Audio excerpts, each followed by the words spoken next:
Mais uma vez, estamos aqui reunidos em busca de nos melhorarmos moralmente, espiritualmente e também em busca de conhecimento.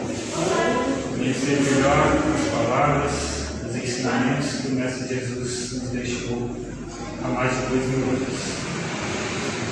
Que possamos estar com as nossas mentes abertas e absorver ao máximo todas as palavras que serão ditas aqui pelo palestrante da noite, absorver essas energias salutares que emanam, emitidas pelos mentores da casa, pelos trabalhadores espirituais que se dedicam especialmente para nos receber da melhor maneira possível.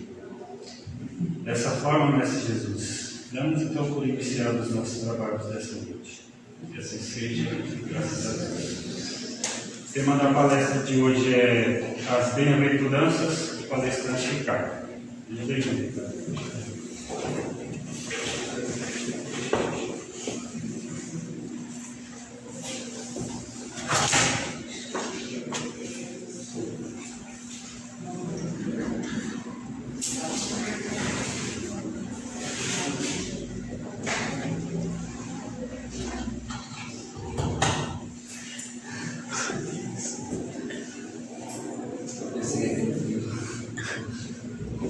Boa noite.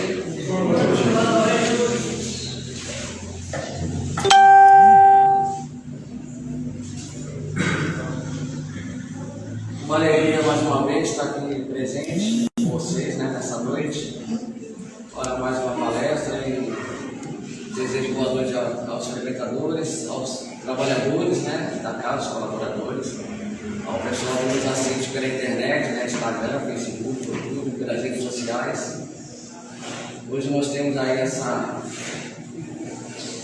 ferramenta de atingir o maior número de pessoas, milhões de pessoas, porque está conectado com essa rede social no mundo todo, E aí a gente pode transmitir essa palavra e a divulgação espírita, a boa mensagem, a mensagem edificante, fortalecedora, pode atingir o máximo de pessoas possíveis, Então isso aí já vem lá de trás e ela vem se concretizando quando começou o Espiritismo, quando Kardec criou a Sociedade de Paris, a Revista Espírita, os assinantes da revista na época, se comunicando com médicos e espíritas de várias partes do mundo, por correspondência, naquela época, há 160 anos, século XIX, então não existia, era ficção científica falar de um mundo como esse que nós vivemos, Então naquela época ele já fazia esse trabalho aí de divulgação com o Rico da Pena, as correspondências que levavam um dia, levavam meses para chegar. E hoje nós temos aí essa informação em tempo real, essa plataforma aí, essa ferramenta aí excelente, graças aí ao avanço da tecnologia, ao progresso, à ciência, a serviço do bem, A gente utilizando ela a serviço da utilidade, da mensagem, da esperança e de uma mensagem edificadora. E para a gente entrar já no assunto, nada melhor do que falar do tema aí das bem-aventuranças, Porque as bem-aventuranças, elas estão contidas lá nos evangelhos do Novo Testamento da Bíblia. Jesus falou uma série de bem-aventuranças.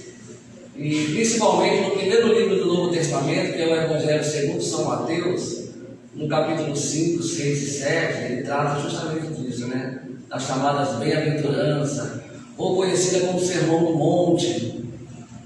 E essas mensagens, elas são tão úteis, são tão importantes, foram tão boas e essenciais, que elas são assim, pode ser considerada o código de conduta da humanidade.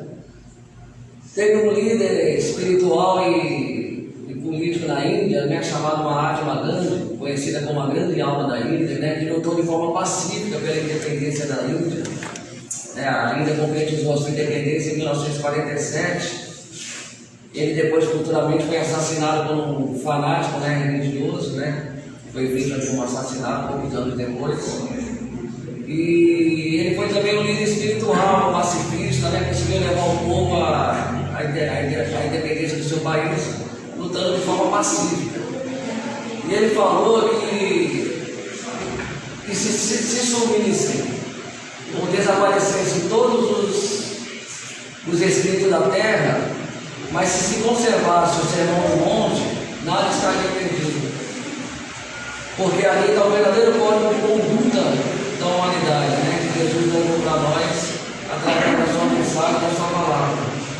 E no Evangelho segundo o Espiritismo, que é esse livro aqui, né, do Allan Kardec, que é o terceiro livro que foi lançado por Allan Kardec, né? Na verdade, foi o quarto, porque ele lançou o que é o Espiritismo, o livro dos Espíritos e o Evangelho segundo o Espiritismo, o livro dos Médios e depois o Evangelho segundo o Espiritismo.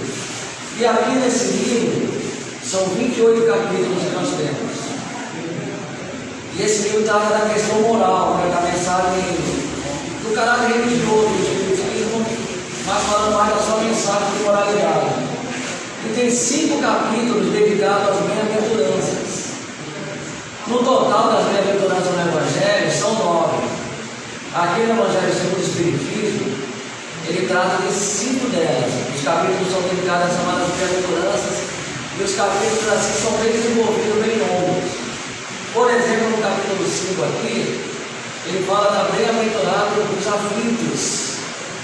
Que Jesus falou bem-aventurados, né? Então, quando nós ouvimos essas mensagens das bem-aventuranças, quando Jesus fala bem-aventurados os aflitos, porque serão consolados, bem-aventurados os que choram, os misericordiosos, os mansos, os pacíficos, né?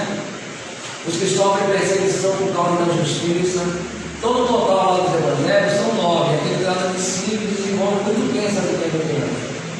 E aí, nós estudando ela, dentro da visão espírita, nós vamos compreender melhor como a gente se tornar um bem-aventurado, né? Inclusive, tem livros que são dedicados ao estudo das bem-aventuranças, né? Livros assim da literatura espírita, dedicados a estudar esses assuntos que tem que passar para nós, para que a gente possa ter um entendimento melhor desses assuntos. Mas aqui no Evangelho segundo o Espiritismo, nós já podemos diretamente estudar elas e sentir essa bênção, esse consolo, né, das nossas aflições, do nosso dia a dia, dentro da visão espírita, entendendo a mensagem de Jesus. Então, para nós nos tornarmos bem-aventurados, não é pelo fato de passarmos pelas aflições, de chorarmos, de sermos perseguidos, né, ou nos tornarmos misericordiosos, pacíficos, mansos. Não é pelo fato disso que nós seremos considerados assim bem-aventurados, né? A bem-aventurança ela compreende o nosso papel dentro da terra, a nossa compreensão dentro das leis da natureza. E a doutrina espírita, ela nos ensina, ela nos orienta e nos promove o entendimento dentro desse processo da nossa vida, das situações que passamos, dos desafios que nós temos que enfrentar, do porquê da nossa existência, porquê da nossa encarnação. Então, se a gente começa a ter um entendimento maior dessas situações, nós nos tornamos assim bem-aventurados. Porque, compreendendo o porquê das aflições e o porquê é necessário se tornar o bem-aventurado dentro dessa visão do Espírito e do Evangelho de Jesus, nós vamos, nesse sentido, nos harmonizarmos com as leis divinas, com as leis naturais, com a lei de Deus, né? No sentido da harmonização e da compreensão do nosso papel nessa vida que nós escolhemos para que nós encarnemos e passemos por determinadas situações. Então, quando a gente compreende isso, a gente passa a ter assim, esse esclarecimento, essa compreensão, nós, nesse sentido, passamos a nos tornar assim, bem-aventurados devido à compreensão dessas mensagens na nossa vida. Então, elas são contidas aqui nos capítulos 5, no capítulo 7, 8, 9 do Evangelho segundo o Espiritismo. Ele trata dessas 5 bem-aventuranças para nós. No capítulo 5, é do Bem-aventurados aflitos. E é um capítulo longo, ele fala muita coisa para nós, principalmente no sentido de que muitos de nós recorremos às questões religiosas e às casas espíritas, no sentido de buscarmos assim orientação e consolo para as nossas aflições, ou o porquê dela, porque nós estamos passando determinadas situações, seja nós individualmente, ou seja de forma coletiva, como a humanidade, como o planeta, as transformações que ocorrem, as dificuldades. E muitos de nós passamos aqui procurando a casa espírita, procurando o atendimento fraterno, o pronto atendimento, que vai nos dar o primeiro benefício da espiritualização, do trabalho espiritual, tomar um passe, recorrer à prece, Todo isso aí é um pronto atendimento, é o socorro espiritual. Era quando Jesus reunia a multidão lá no monte, por isso que é o sermão do monte, ele passava esses códigos, essas orientações, que elas servem hoje muito mais para nós hoje do que naquela época. Porque isso aqui há mais de 2 mil anos, imagina a dificuldade de compreensão das pessoas, se nós temos dificuldade de compreendê-las, E a doutrina espírita, ela resgatando esse ensinamento de Jesus, ela nos auxilia a termos esse entendimento dessas questões do Evangelho.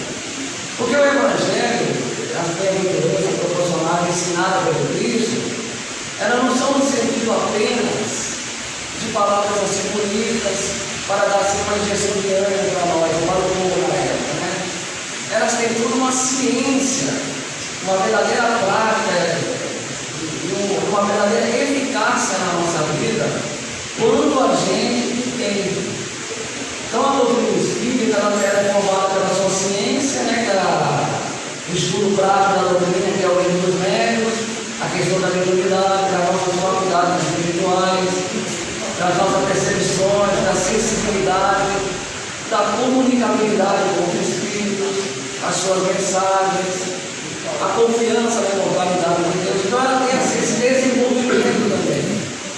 Por isso que se falava que Jesus era um mérito de Deus, que a sua relação, a sua evolução espiritual era tão grande que ele fazia esse intercâmbio, diretamente com o Pai, com a divindade, com Deus, com o universo, ele estava completamente integrado com as leis harmônicas da natureza, com as leis divinas. Nós aqui, estamos aprendendo a desenvolver essa consciência da nossa vida, essa consciência da lei divina. Por isso que o estudo do Evangelho é importante para o esclarecimento e o consolo para nossas almas. Mas se nós estudarmos também o livro dos Espíritos e o livro dos médiuns mais obras, vamos ter um entendimento maior do nosso papel e da nossa compreensão como filhos de Deus, como espíritos imortais aqui nessa existência. Então, o fato de sofrermos as situações difíceis da nossa vida, seja de forma individual ou coletiva, o fato de sofrer não significa que nós já somos bem-aventurados. Ele fala os aflitos, que choram, os que são perseguidos. Nós nos tornamos bem-aventurados quando nós compreendemos essa situação nossa, mas não no sentido de que somos assim coitadinhos, vítimas da situação. Porque Deus, Ele nos criou para o progresso, para a liberdade, para a evolução, para o crescimento e para o fortalecimento das nossas almas, das nossas defesas, das nossas potencialidades, da nossa capacidade de resolução e de superação das aflições. O capítulo 5 aqui, Bem-aventurados aflitos, ele vai nos ensinar a fazer esse papel de superarmos as nossas aflições. Tem um livro, inclusive, de um grande palestrante, escritor espírita, que também tem um programa na Rádio Boa, já falei outras vezes, que é o Isaías Claro.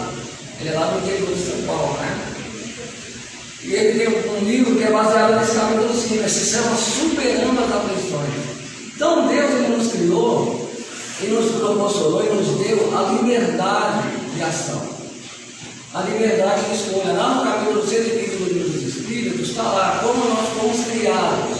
É a pergunta que Kardec fez para os Espíritos no diálogo, no estudo, na compreensão, no entendimento, ouvindo as outras opiniões.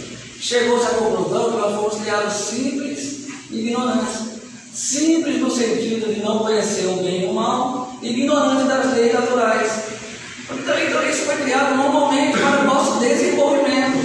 Então Deus, Ele quer que nós nos tornemos bem-aventurados no sentido de que nós tenhamos mérito das nossas ações, que nós recebamos as bênçãos pela graça, sem termos o mérito da luta do esforço. O fato de nós virmos para cá, de buscar ajuda, buscar o socorro, não é uma movimentação que estamos fazendo. Estamos mobilizando as nossas forças, as nossas energias, mostrando a nossa coragem. Isso mobiliza as ações espirituais à nossa volta e as energias espirituais à nossa volta dos bons espíritos. Aqui uma das mensagens, umas frases de Jesus que ele fala é assim, que ela é bem verdadeira dentro desse princípio do Evangelho do Espiritismo, que ajuda-te e o céu te ajudará. Quer dizer, ajuda-te. Ajudarmos é nós procurarmos o entendimento, buscar a ajuda, a fé, desenvolver a nossa confiança, desenvolver a prece e buscar o esforço da melhora. A gente tem que tentar compreender que as situações passadas por nós, independentemente das nossas escolhas, tem situações do planeta, situações do clima, da natureza, acontecimentos que fogem da nossa compreensão ou a nossa capacidade, que são inerentes ao planeta que nós vivemos. Por exemplo, a pandemia, né? 2 anos da pandemia, quer dizer, é uma coisa que depende de nós, é característica da natureza, do planeta, do universo. Isso não tem a ver com intercessão divina, com interferência divina. Porque estudando essas leis, nós vamos compreender que elas são leis eternas, são leis imutáveis. Elas agem por si mesmas. Então, pensou essa lei da liberdade, a chamada lei de causa e efeito, lei do retorno, lei da reencarnação, são leis naturais, lei divina. Como podemos compreendê-la? Desenvolvendo a nossa consciência dentro do estudo do Evangelho, nos harmonizando com essa lei. Então, quando Jesus fala aqui, convocando o povo, é uma convocação para nos tornarmos bem-aventurados, no sentido de aprender com Ele. Ele não impôs nada como a natureza divina de Deus, Ele não impõe nada para nós. Tudo tem que ser de forma voluntária, a escolha tem que ser escolhida por nós, porque Ele nos proporcionou a liberdade de ação e de escolha. Jesus, Ele conclamava, mas não falava que era obrigado a Ele seguir. Nós temos que fazer essa escolha consciente. A adesão ao princípio do Evangelho, seja do Evangelho, seja do Espiritismo, é uma forma voluntária e consciente. Então, nos aproximar do Pai, porque Deus, Ele é um ser todo-poderoso, em criar, Ele foge à nossa compreensão, estabeleceu as suas leis, nos criou, nos deu a liberdade, nos deu os filhos de ignorante, não é? Então as leis elas agem naturalmente, depende da nossa consciência, buscar essa melhora, seja para a nossa vida aqui na Terra, seja para a nossa evolução espiritual, porque os beneficiados dessa situação serão nós mesmos. É uma questão de dever, de consciência, como está lá na questão 621 do Livro dos Espíritos. Onde está escrita a lei de Deus? A lei de Deus está escrita, como está a resposta lá, na nossa consciência. Quer dizer, Ele já nos criou e já proporcionou em nós a sua centelha divina, a centelha da imortalidade, do conhecimento, da inteligência. Agora, esse processo é nós que vamos desenvolvê-lo com os auxílios e os recursos da espiritualidade que Deus já proporcionou para nós. A Terra não promove os recursos, a humanidade foi descobrindo, né? Não foi descobrindo que se plantando dava, né? Ele foi descobrindo a colheita. Como é que surgiu as cidades, as civilizações? Começam o quê? Há cerca de 10 mil anos, quando o homem descobre que plantando ele pode colher, produzir o seu alimento, começaram a surgir as cidades, a civilização. Foi a chamada Revolução Agrícola, né?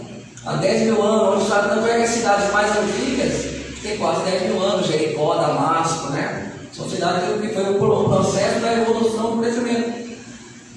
Houve alguém que falou para que esse ser humano fizesse isso? Não, ele foi descobrindo. Por quê? Porque Deus, poderíamos perguntar, mas por que Deus não criou nós seres perfeitos já? Não seria melhor se nós fôssemos criados seres perfeitos? Mas onde o mérito? Onde o mérito da ação? Onde o mérito do esforço, do trabalho? Então, Deus Ele quer que nós tenhamos esse mérito. Então, nós desenvolvamos essas capacidades, esse progresso, essa evolução, o nosso esforço, o nosso trabalho, a nossa inteligência. Agora, Deus ele proporcionou os recursos, colocou à disposição para nós, sejam recursos físicos, sejam recursos da espiritualidade, através da prece, através da oração, do estudo, e uma lei importantíssima, né, que Jesus ensinou para nós e exemplificou no dia a dia, que é a lei da fraternidade, a lei da solidariedade. E a pandemia veio mostrar para nós o quanto nós precisamos uns dos outros, e quanto nós aqui somos seres assim, vulneráveis às situações, não é? Quer dizer, nós estamos assim caminhando e vem as situações externas, os acontecimentos externos que é característica do planeta. Então, compreender, nos tornarmos bem-aventurados, é compreender que não há recompensa e nem castigo divino. Deus não nos recompensa e nem castiga, porque as suas leis já estão estabelecidas e cabe a nós nos harmonizarmos a elas. É uma questão de consciência, de dever, como está aqui no capítulo 17 do Evangelho segundo o Espiritismo. Um outro capítulo também, o Evangelho segundo o Espiritismo são frases de Jesus. São passagens do Evangelho que são desenvolvidas no âmbito da espiritualidade. Mas não é a opinião do Espírito, não. É a opinião de vários Espíritos analisadas por Allan Kardec. Olha só a capacidade do Allan Kardec na época, né? Sem ter essa tecnologia toda que nós temos. Se correspondendo com médicos de outras partes do mundo e tendo uma concordância e uma universalidade do pensamento espírita. Porque essa mensagem é espiritual, é universal. O espiritismo ele não é dos espíritas, ele é da humanidade, ele é uma ideia. A pessoa pode ter essa crença e desenvolvê-la sem ser espírita. É um nome que o Kardec deu na época para diferenciar das correntes espiritualistas. Então a mensagem é fraterna, a mensagem é universal. Então no capítulo 17, para dar um exemplo, tem uma mensagem do Espírito Lázaro, que ele se chama O Dever.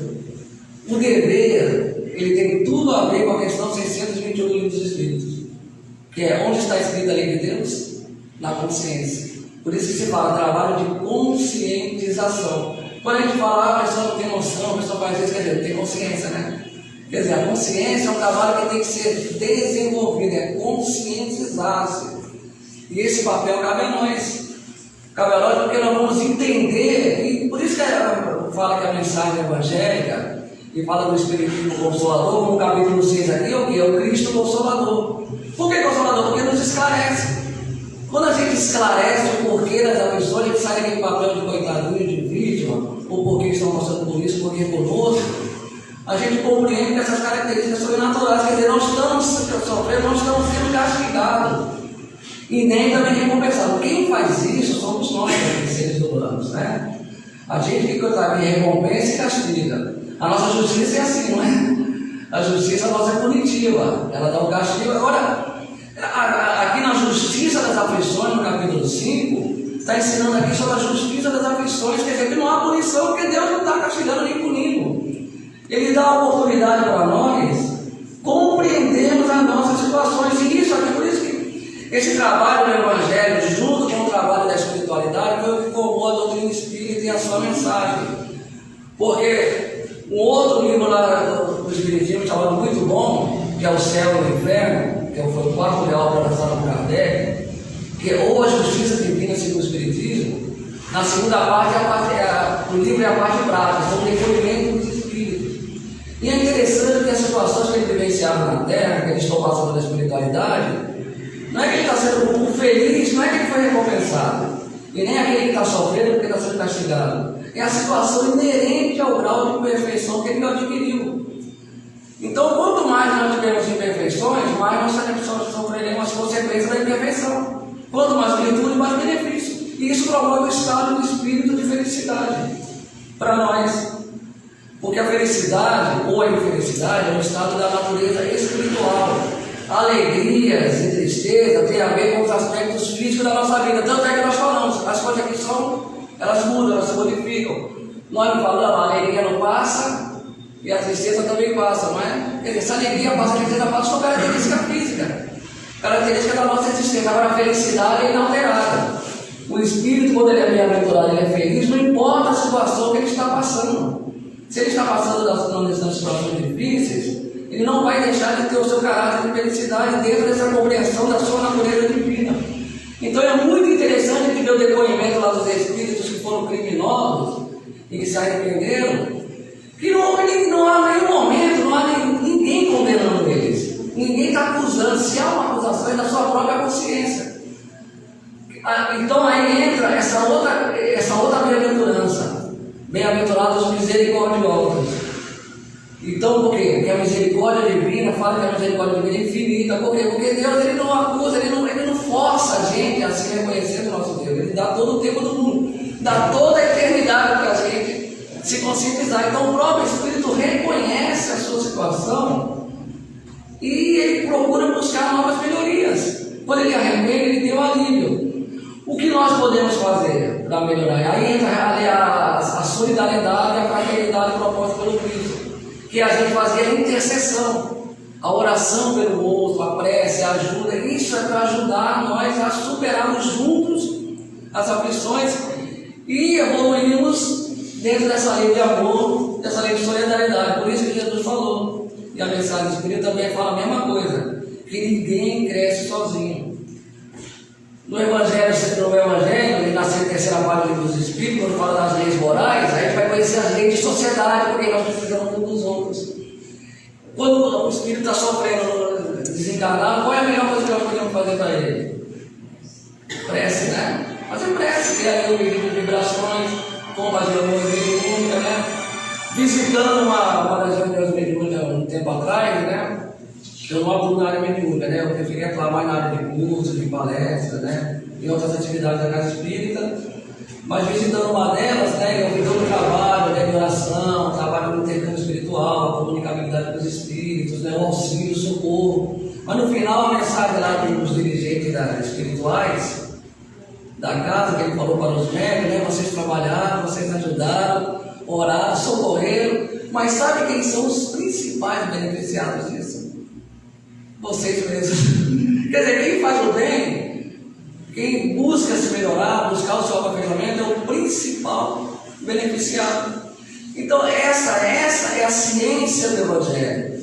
Então quando Jesus estava falando para aquele inimigo se reconciliar, oferecer a sua oferta, e antes de reconciliar com o adversário, falar sobre perdão, reconciliação, misericórdia, compaixão, que eram palavras novas na época de Jesus, porque eles eram inseridos na lei mosaica, né?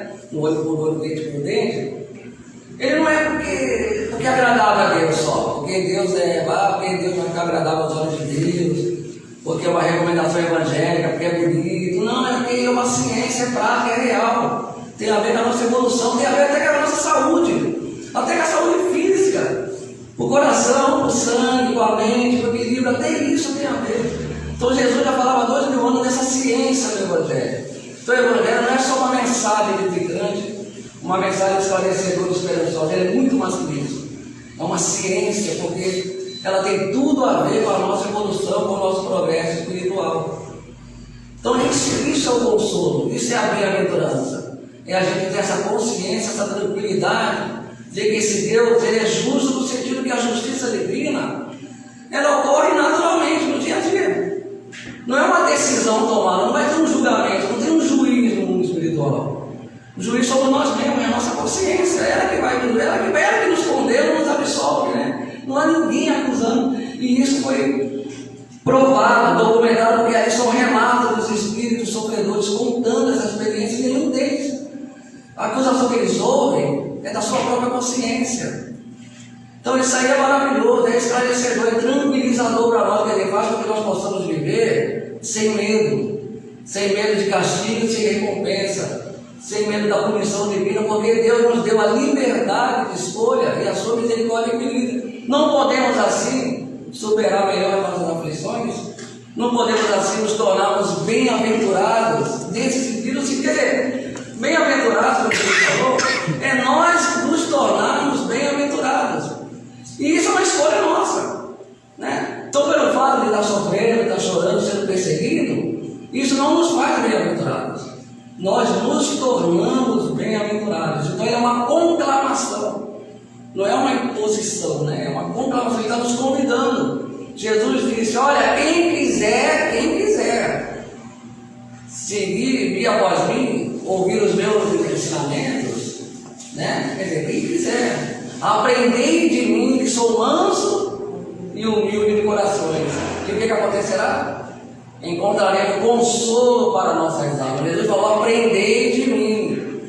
Não é o fato de seguir, quem quiser seguir, né? Não é seguir Jesus, seguir o Evangelho, seguir a mensagem, mas quem quiser, é voluntário. Deus tem todo, ele nos criou. Agora a liberdade cabe a nós, né?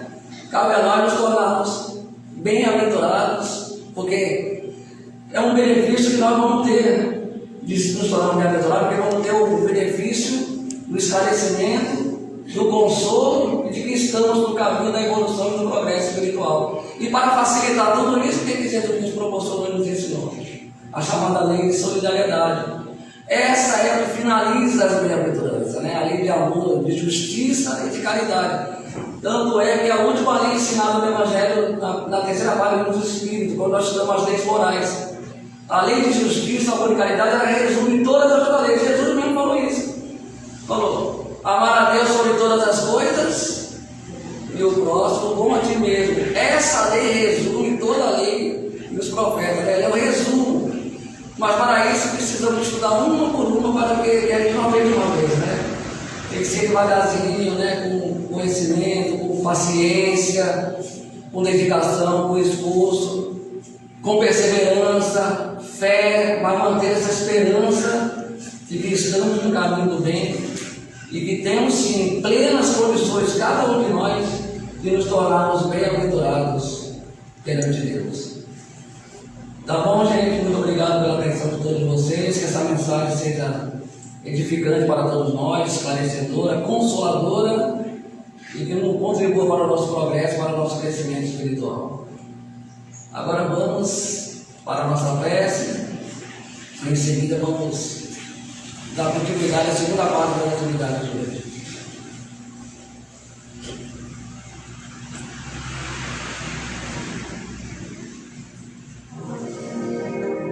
Os dois últimos capítulos do Evangelho segundo o Espiritismo são dedicados a preces. Pedi e obtereis, e o último é uma coletânea de preces espíritas. Então podemos nos basear por uma delas, podemos pedir conselhos, orar pelos nossos perseguidores invisíveis, por aqueles que desencarnaram, pelos que estão sofrendo, por nós mesmos, pedir conselhos. Obrigado, Senhor, pela oportunidade de estarmos aqui reunidos em teu nome, no nosso cenáculo, no nosso espaço, visualizando, pressentindo, sentindo a presença do Cristo entre nós, quando Ele esteve junto aos discípulos, quando Ele apareceu em Espírito, para todos os Espíritos, para os 500 da Galileia, para a multidão que testemunhou a imortalidade da alma. E nós aqui estamos também nessa crença, nesse pensamento, nessa convicção, na certeza da imortalidade de que temos um Deus justo e misericordioso que não nos premia nem nos condena, mas que nos dá a liberdade de agirmos por nós mesmos, tendo com as nossas escolhas.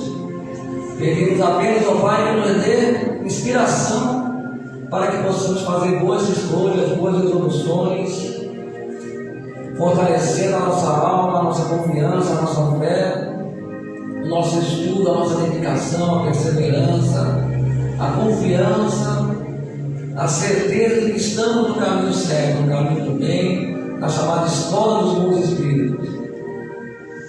Que Deus nos abençoe a todos e consigamos, ó Pai, conseguirmos esclarecimento, entendimento, para assim podermos ter as nossas almas consoladas e estarmos convictos, certos de que somos bem-aventurados. Bem-aventurados porque estamos procurando, ó Pai, harmonizarmos com a mensagem divina, com a mensagem de Deus, a mensagem de inspiração. Queremos sim harmonizarmos com as leis naturais, ó Pai, com a lei divina, e temos uma caminhada melhor, nos conduzindo de uma maneira mais correta perante a vida. Muito obrigado, Senhor, que Deus nos abençoe a todos e concede-nos na sua santíssima paz. Que assim seja.